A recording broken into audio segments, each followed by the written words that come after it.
जय हिंद दोस्तों, आप लोग कैसे हैं। आप लोग देख रहे हैं अपना बिहार न्यूज यानी एबीएन। जी हाँ, आज की बहुत बड़ी खबर निकल के आ रही कि कोरोना खतरे के बीच अब पूरे देश में अंधेरा छाने का खतरा। मोदी सरकार के फैसले बस सबकी नज़र। 2 संक्रमित मरीज मिलते ही सील हुआ रघुनाथपुर। जी हाँ, बहुत बड़ी खबर निकल के आ रही कि बिहार के कोरोना की 11 मामले और 528 पॉजिटिव, 4 की मौत। बहुत बड़ी खबर निकल के आ रही कि वेदर अपडेट से कि 5 से 7 मई तक इन जिलों यानी 27 जिलों सहित कई राज्यों में भारी बारिश, ओलावृष्टि का अलर्ट जारी है। जी हाँ, बहुत बड़ी खबर निकल के आ रही कि जिले में सुबह 9 से 2 बजे तक खुलेंगे बाजार। प्रशासन ने 24 घंटे में तीसरी बार बदला समय। एक और बहुत बड़ी खबर निकल के आ रही कि एक बार फिर से दिखाई जाएगी इस चैनल पर रामायण। बहुत बड़ी खबर निकल के आ रही कि 9 करोड़ किसानों के खाते में डाले गई है 6-6 हजार। ऐसे करें चेक। कोरोना काल में डूब गया एक और बैंक, साथ में डूबी लाखों लोगों की जमा पूंजी। तो इस सभी खबरों के जानेंगे विस्तार से। उससे पहले एक छोटी सी रिक्वेस्ट है कि अभी तक हमारे चैनल को सब्सक्राइब न किए तो प्लीज़ हमारे चैनल को सब्सक्राइब कर दे। आइए जानते हैं कोरोना खतरे के बीच अब पूरा देश में अंधेरा कैसे छाएंगे। जी हाँ, बहुत बड़ी खबर निकल के आ रहा है नई दिल्ली से। तो कोरोना वायरस महामारी के बीच आम आवाम के सामने गंभीर समस्या उत्पन्न हो सकती है। वह यह है कि अगर मोदी सरकार ने सही वक्त पर फैसला न लिया तो लॉकडाउन जैसे विकट समय में देशवासियों को बिजली आपूर्ति ठप होने की वजह से ब्लैकआउट का भी सामना करना पड़ सकता है। इसकी अहम वजह यह है कि बीते 25 मार्च से अब तक 3 चरणों में अनवरत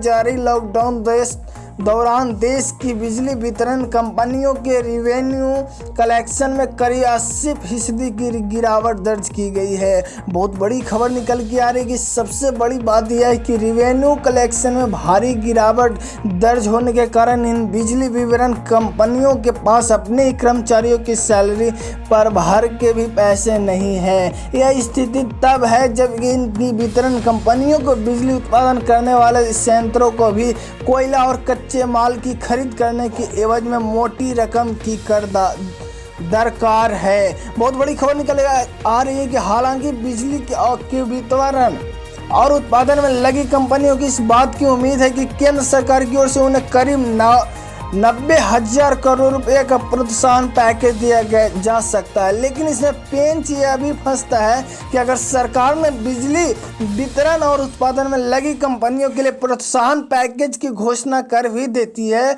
तो सरकार के फैसलों के अनुमोदन में से 2 से 3 हफ्ते तक का समय लग सकता है। और बहुत बड़ी खबर निकल के आ रही है कि उसके क्रियान्वयन में करीब इतना ही समय और लगने की संभावना है। यानी कि अगर मोदी सरकार बिजली वितरण और उत्पादन कंपनियों के लिए किसी प्रकार का प्रोत्साहन पैकेज का ऐलान करता भी है तो इसे धरातल तक आते आते करीब 1-1.5 महीने तक वक्त लगेगा। ऐसे में इन कंपनियों के सामने फिलहाल अपने कामगारों के वेतन भुगतान से लेकर कच्चे माल की आपूर्ति तक की जो समस्या बनी है उसमें आशंका यह भी जाहिर की जा रही है कि वह कहीं वेतन भुगतान नहीं होने की स्थिति में बिजली वितरण कंपनियों के कर्मचारियों ने झंडा बुलंद कर दिया तो देश के उपभोक्ताओं के सामने लॉकडाउन के ब्लैकआउट जैसे गंभीर खतरे का भी सामना करना पड़ सकता है। एक और बहुत बड़ी खबर निकल के आ रही है कि 2 संक्रमित मरीज मिलते ही सील हुआ रघुनाथपुर गांव। जी, ये बहुत बड़ी खबर निकल के आ रही है हमारे देश से आज की, यानी औरंगाबाद जिले में कोरोना संक्रमण का मामला लगातार बढ़ता जा रहा है। रविवार को बिजली परियोजना में सहयोग कर रही है टीआरपी कंपनी में काज कर रहे 2 मजदूर कोरोना संक्रमण की चपेट में पा गए हैं। मिली जानकारी के अनुसार एक मजदूर मुजफ्फरपुर का था तो दूसरा मजदूर पूर्णिया का रहने वाला था। दोनों रघुनाथपुर डेरा में लेकर रहते थे। जिले में अब कोरोना पॉजिटिव मरीजों की संख्या 13 हो गई है। दोनों नए मरीजों की फिलहाल कोई ट्रैवल हिस्ट्री नहीं है जहां संक्रमित हुए हैं। वीडियो डॉक्टर ओम राजपूत ने बताया कि रघुनाथपुर गांव में 2 कोरोना संक्रमित मरीज मिलने के बाद से रघुनाथपुर गांव को कंटेनमेंट जोन घोषित कर दिया गया है। साथ ही गांव की 3 किलोमीटर के एरिया को सील कर दिया गया है।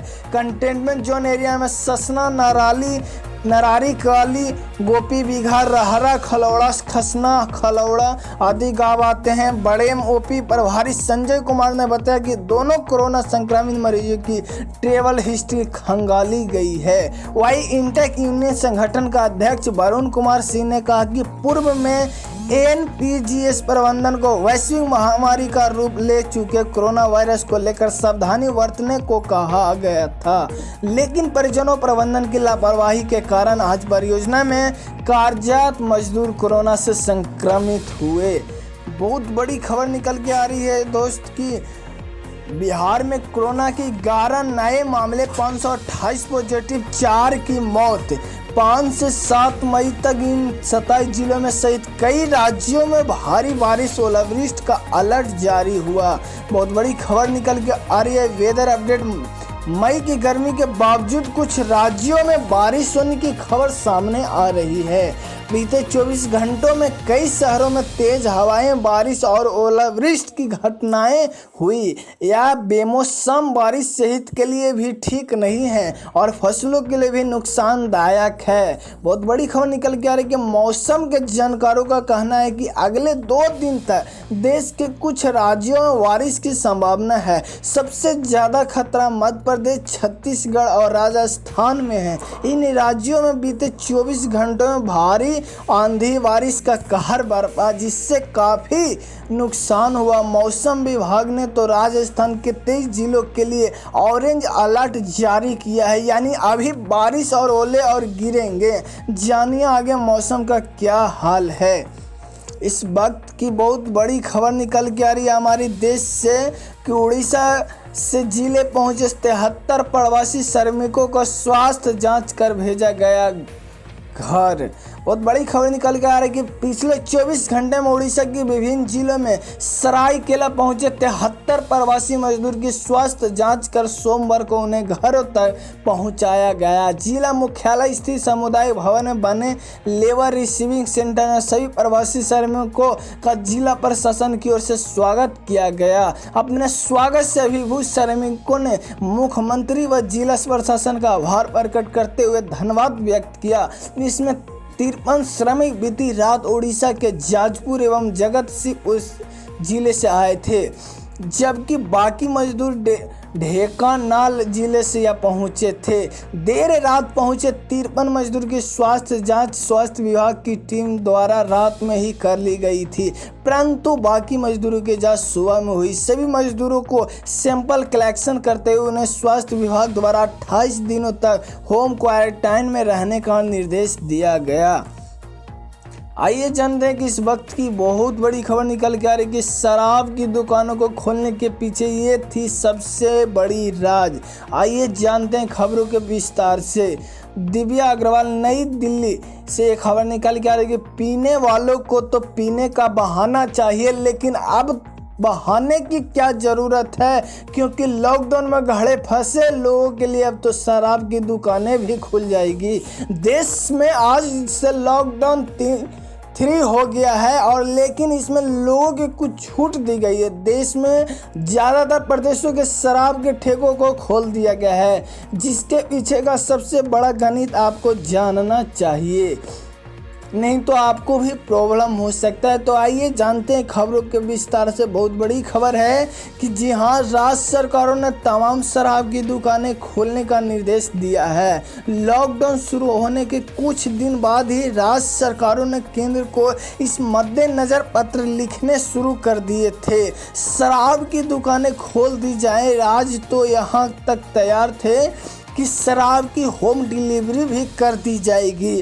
अब सवाल ये है कि ये बेचैनी क्यों? तो इसका जवाब छुपा है शराब से होने वाली कमाई के गणित में। भले ही आप शराब पीते हो या उससे नफरत करते हो, लेकिन मानेंगे कि शराब की दुकानें अर्थव्यवस्था की रफ्तार को तेजी देने से देने में सबसे ज़रूरी रोल निभाते हैं। जी हाँ, बहुत बड़ी खबर है कि लॉकडाउन की वजह से इस वक्त अर्थव्यवस्था का आलम ये है कि राज्य सरकारों के पास अपने कर्मचारियों को तनख्वाह देने के लिए पैसे भी नहीं हैं। ऐसे में शराब से मिलने वाले रेवेन्यू से राज्य सरकार अपने कोष को भरने की कोशिश